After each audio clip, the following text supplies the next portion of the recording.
嚟到 T 字嘅 solution， 首先沿住對稱軸向下接，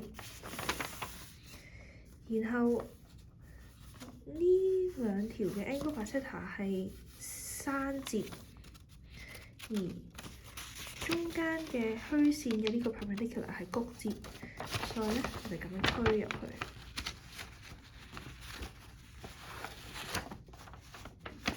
就令佢 align 咗啦。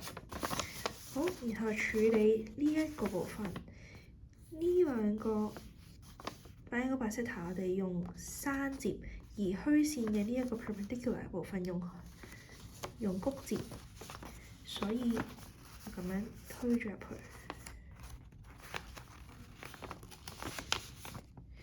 最後咧，沿住呢個對接。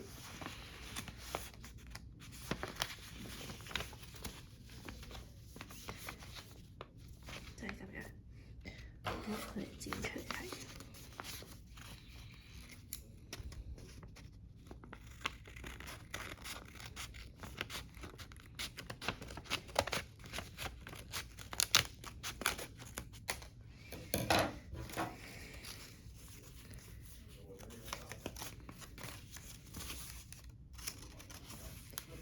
T 字完成。